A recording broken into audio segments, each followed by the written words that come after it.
So this is a review for the Nexus 5X. So first off, let's kick this off by the first thing that you're going to be greeted when you look at this device, and that's the screen. So the display on the Nexus 5X is a 5.2-inch IPS LCD display. The panel is warm, but it's very beautiful. It's 1080p. In terms of PPI, you're looking at 423 PPIs, so it's not a bad amount of pixels. It's very pixel dense. From my first inspections, I can't see any sort of pixels or pixel patterns on the screen. There's a little word buster for you guys. Pixel patterns. Try to say that about 100 times.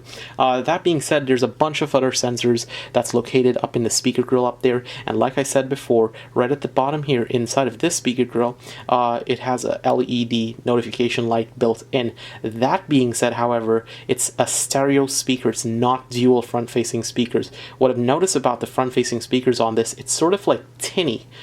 It's loud, but it's tinny. It's not very rich for consuming media, and I guess like for $380 to $450, depending on where you get it, you're getting what you paid for.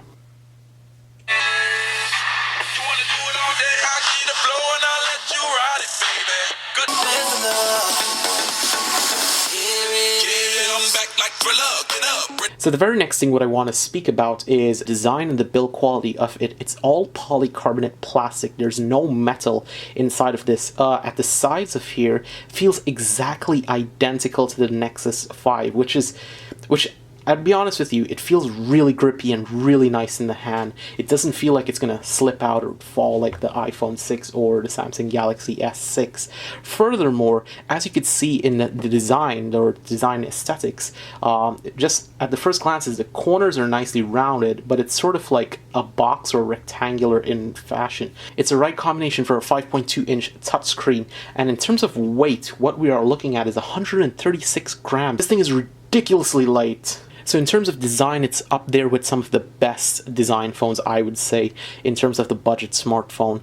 Now, the only problem that I had with the Nexus 5X in terms of build quality and design, and in terms of the screen as well, is it is a fingerprint magnet, as you can see. And the worst bit is like right inside of the camera lens right here, by the glass, it sort of gets packed in with dust and lint. The most annoying thing about the design. So if I had to recommend to you guys, get another color besides the black Nexus 5X.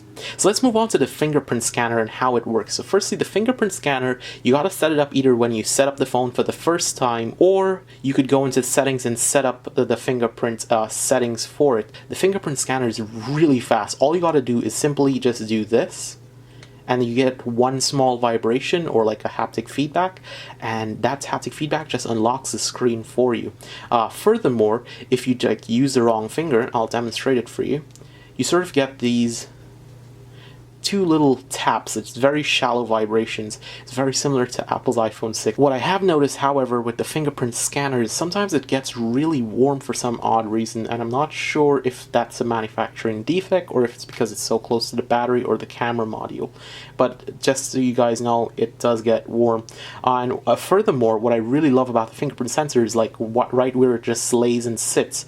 It just sits in the perfect spot for you just to put your hand on. Many times I got speed bumps while using this processor on the phone. For example, if you open or launch the camera app, it sort of has like this delayed or excessively long time before it actually opens. One example is processing a photo in HDR mode. It takes longer than I expected. Browsing web pages that has like a lot of rich content on it has problems reloading or remembering what was loaded before.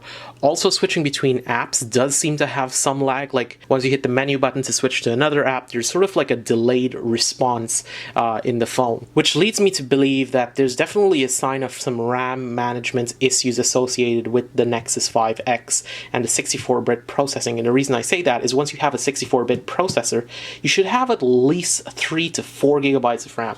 3 ideally would help you get over all of this, but 4 would be perfect. Beyond those issues, in gaming and other heavy tasks, everything else was a breeze to use this phone. if you're only doing one task at a time. Now, the Nexus 5X comes shipped with Android Marshmallow, and it allows you to do a couple quick and really interesting things. This is my #1 favorite thing. So let's say you're anywhere in the system UI, all you gotta do is just hold down the home button, and it sort of contextually searches for basically stuff that relates to Google, YouTube, Twitter, Instagram, basically any sort of information that you're for that contextual search. The second most important thing that I want to show you guys about Android Marshmallow is when you hit the volume button, you get these options. So you get an individual option for your notifications, for your music, and for your alarms. I think this is absolutely important, is sometimes you just don't want to turn off all your notifications because you want to listen to your music as well, and you don't have to toggle around and go inside of apps just to make that happen. And thirdly, now you could select or create app permissions for certain apps by just simply going into settings and allowing the permissions for certain apps to be changed. So you could toggle whether or not you want your camera to be accessed, your contacts menu, or even your microphone or storage device for all applications in Android Marshmallow. And lastly, one of the most annoying things about Android was that you had to choose which app you wanted to open certain things with. So what Android Marshmallow has done now is if you go into settings and you go into apps, you could create app links, or so you could pre-authorize which applications opens which links. So example, for Facebook, you could have facebook.com, www.facebook.com, or m.facebook.com for their mobile website. And you could do that for Twitter, you could do it for Instagram, you could do it for basically for all apps on Android Marshmallow. Moving along to the battery life on the Nexus 5, I was quite surprised.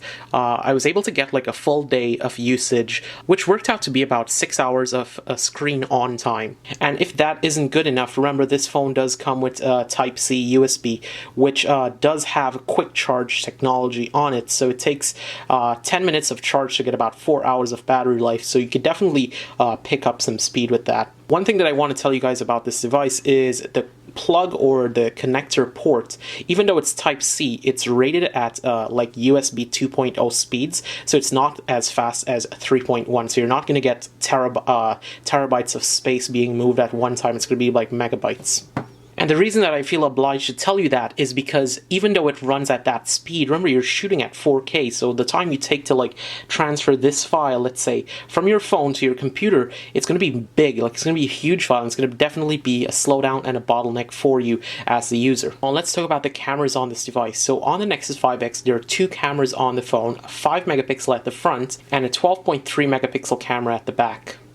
Now, both of these cameras does lack optical image stabilization, so if you're going to use it for video, especially that 4K video, or even taking pictures on the go really fast, you're going to definitely get some shaking on your image, so you need to keep your hand super steady so you don't mess up the image. Now, Google has taken a minimalist approach to the camera UI and features that it has inside of it, so it's all bones, no fat. Some of these features also include HDR mode, burst mode, long pressing the shutter button to get like a bunch of images for your burst mode, panoramic mode, camera sphere, lens blur, and slow motion.